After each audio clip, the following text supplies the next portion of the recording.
दोस्तों, मैं आपका अपना इमरान सर।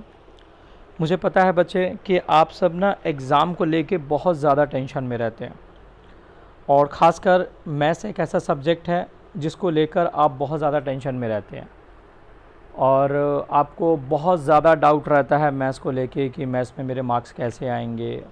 मेरी मैथ्स की प्रैक्टिस तो हो ही नहीं रखी है, क्वेश्चन समझ में नहीं आता है। बहुत सारी ऐसी चीज़ें हैं जो लेकर आपको मन में डाउट्स रहते हैं, टेंशन में रहते हो, आप प्रेशर में रहते हो, या मेरी मैथ्स तो बहुत ज़्यादा वीक है, मुझे मैथ्स तो समझ ही नहीं आती है। तो मैं आपको कुछ आज ऐसे पॉइंट्स बताऊंगा जिनको अगर आप कर लें तो मेरी गारंटी है कि आपको 90 to 95% मार्क्स लाने से कोई भी चीज़ नहीं रोक सकती है और ना ही आपको कभी मैथ्स में डर लगेगा। आपको ऐसा लगेगा कि यार मैथ्स तो कुछ है ही नहीं। मेरा मानना तो ये है कि मैथ्स से इजी तो कोई सब्जेक्ट ही नहीं होता है, कभी भी नहीं होता है, क्योंकि बाकी सब्जेक्ट में भले ही आपको याद करना हो लेकिन मैथ्स में ऐसा कुछ भी नहीं है। मैथ्स सबसे आसान है अगर आप इसका बेसिक कंसेप्ट याद कर लें।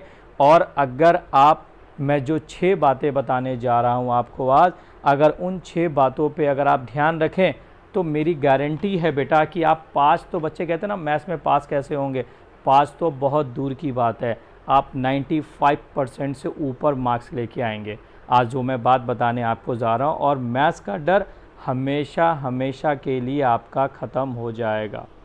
तो आज से अगर आप ये वीडियो पूरा एंड तक देखते हैं तो मेरी गारंटी है कि आज से आपको मैथ्स में डरना ही नहीं होगा, ना आपको मैथ्स से डर लगेगा।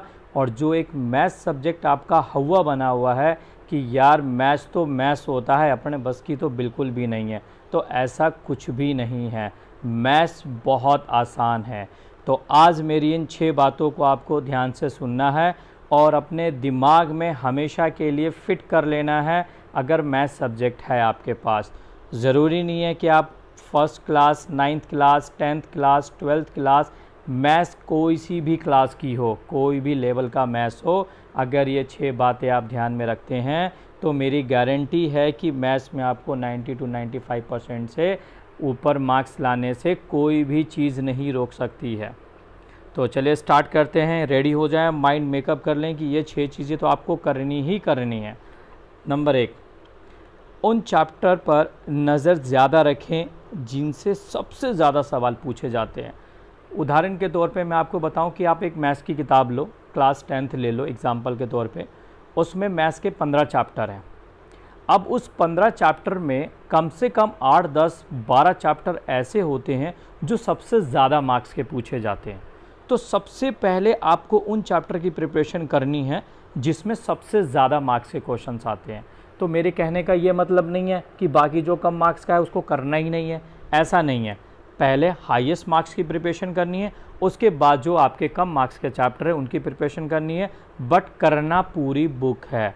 यानी कि आप कोशिश किया करो कि कम से कम आपके मैथ्स की बुक 2 बार कंप्लीट हो, एक बार पूरी, उसके बाद एक बार रिवीजन आपकी हो। एटलीस्ट इतना तो कम से कम आप करो ही करो, उसके बाद आप एक्स्ट्रा क्वेश्चन करना। ठीक है, चलते हैं नंबर 2 पे। सेकंड में कहता है कि पिछले 4-5 साल की क्वेश्चन पेपर से प्रैक्टिस करना है।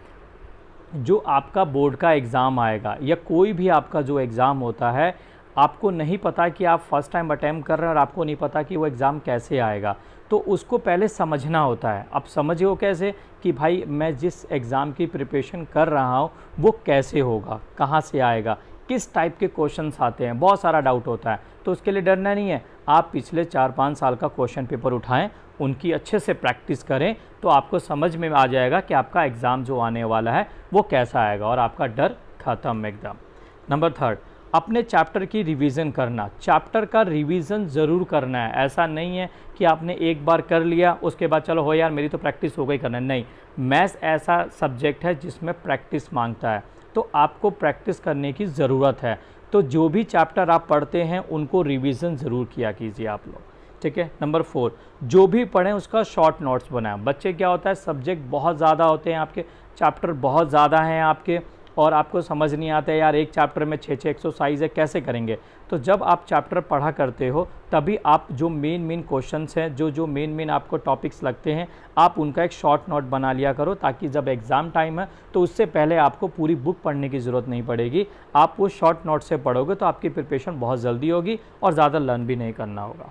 नंबर 5 कह रहा जिन विषयों में आप कमज़ोर हैं उनकी तैयारी करनी है। जिन विषयों का मतलब कि आप ज़रूरी नहीं है कि आप मैथ्स ही करें, मैथ्स के अलावा भी अगर कोई सब्जेक्ट ऐसा है जिसमें आपको डर लगता है तो आप उसको भी इसी मेथड से कर सकते हैं। उसके अलावा जो चैप्टर आप जो एक्सरसाइज आपको ज़्यादा टफ लगती है, यानी कि जो मान के चलिए 15 चैप्टर आपके एग्जांपल आपको ज्योमेट्री में ज़्यादा डर लगता है तो अलजेब्रा है ना, पहले अलजेब्रा की अच्छे से प्रैक्टिस कर लें और उसके बाद उनकी भी आप तैयारी कर लें।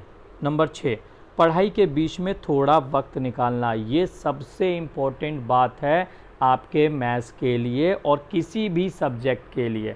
क्या होता है कि अगर हम कंटिन्यूस 4 घंटे 5 घंटे 6 घंटे प्रैक्टिस करते हैं तो एक माइंड है, ये दिमाग है, ये भी एकदम थक जाता है, तो इसको भी थोड़ा रेस्ट चाहिए होता है। तो आप जब भी पढ़ाई करते हो तो हर 1 घंटे 1.5 घंटे के बाद आप बीच में 15-20 मिनट का एक्टिविटी किया करो, रेस्ट किया करो। लाइक आप थोड़ा सा अपने फ्रेंड्स सर्कल्स में होते हैं उनसे फ्रेंड से बात कर लो, अपने रिलेटिव से बात कर लो, अपने फैमिली के साथ बैठ के थोड़ा टाइम कर लो, आप थोड़ा सा टेनिस खेल लो, ठीक है, थोड़ा सा बाहर आप राउंड लगा कर आ जाओ, जैसे आप बाहर है तो थोड़ा घूम फिर के आ जाओ, ठीक है। तो इन सब चीज़ों का ध्यान रखना होता है, यानी कि पढ़ने के समय आपको हर 1-2 घंटे के बाद 10 से 15 मिनट का ब्रेक लेना ज़रूरी है। आपको भी पता है जब कोई चीज़ कंटिन्यूस चलती है तो वो नुकसानदायक होती है, ठीक है। तो उसके बाद फिर आप बोर हो जाते हो, आपको नींद आ, जब 4 घंटे से पढ़ रहा हूँ नींद आ जा रही है, सारा चीज़ कवर आपने जो भी किया है वो सब धरा का धरा रह जाता है। तो ऐसा नहीं है, जब भी आप प्रिपरेशन करें आप कोशिश किया करें कि हर 1-2 घंटे के बाद आप अपनी पढ़ाई के बीच में 10-15 मिनट 20 मिनट का ब्रेक ज़रूर दिया करें। तो आज ये आपके पास जो मैंने बताई 6 बातें, अगर आप इन 6 बातों का ध्यान रखते हैं, आप अपने दिमाग में फिट कर लेते हैं तो मेरी गारंटी है कि आपको मैथ्स से डर नहीं लगेगा। और मैथ्स के अलावा भी अगर कोई सब्जेक्ट है तो इन्हीं रूल्स को फॉलो करें, आपको डरना ही नहीं पड़ेगा किसी भी सब्जेक्ट से। तो thanks for watching, I hope आपको ये वीडियो बहुत अच्छी लगी होगी और आज से आपको आपके मन में जो मैथ्स का डर था वो पूरा के पूरा ख़त्म हो गया होगा और अब आपको मैथ्स से डरने की ज़रूरत नहीं है। मैथ्स क्या, किसी भी सब्जेक्ट से आपको डरने की ज़रूरत नहीं है, ठीक है। अगर आप लोगों ने ये वीडियो देख रहे हैं तो प्लीज़ अपने फ्रेंड सर्कल रिलेटिव को ज़रूर शेयर करें। इससे ये होगा कि आपके मन का जो डर था मैथ्स का वो तो ख़त्म हो गया। आपके जो फ्रेंड्स हैं उनको भी अगर आप इस वीडियो को शेयर करेंगे तो उनके मन में भी जो डर है सब्जेक्ट को लेकर वो डर ख़त्म होगा और एक तरीके से आप उनकी मदद कर रहे हैं, ठीक है। मदद करना बहुत बड़ा काम होता है ये, आपको पता है। नॉलेज ऐसी चीज़ है कि हम जिसको जितना शेयर करते हैं उतनी नॉलेज में इंक्रीज़ होती है, आपका नॉलेज बढ़ेगा, कम कभी नहीं होता है। तो प्लीज़ इस वीडियो को शेयर ज़रूर करें, हमारे चैनल को सब्सक्राइब कर दें और हम इस वीडियो को लाइक भी कर दें। तो थैंक्स फॉर वॉचिंग।